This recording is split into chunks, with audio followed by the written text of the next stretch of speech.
Welcome to Kenton Teaches. Enjoy the video. In this video, I will show how to make chocolate kunafa at home. Preheat your oven and assemble all ingredients so you can follow each step without rushing. I will walk you through shredding kadife, melting dark chocolate, and clarifying butter for a golden crust.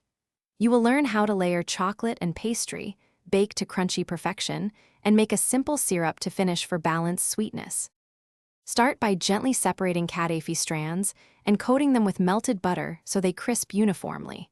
Melt the dark chocolate slowly over a double boiler and stir until smooth for a glossy filling. Layer half the kadife in the pan, add the chocolate, then top with remaining kadife and press gently. Bake until edges are deeply golden and then pour warm syrup for a glossy, flavored finish. If you are finding this video helpful, please subscribe and like. It really helps. Quick recommendation.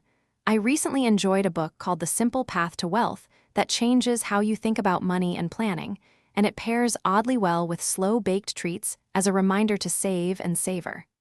I placed a link and deals in the description so you can check it out. Now let's get back to the video. Bake the kunafa until its top is a rich golden brown and the chocolate is bubbling slightly, which gives the best texture. Allow the cake to rest so the layers set and slicing yields clean pieces. Warming a knife helps with neat cuts. Finish with crushed pistachios or a light cocoa dusting and serve warm to enjoy the contrast of crisp pastry and gooey chocolate for a delightful homemade dessert experience. Thanks for watching. Please subscribe if this video was helpful.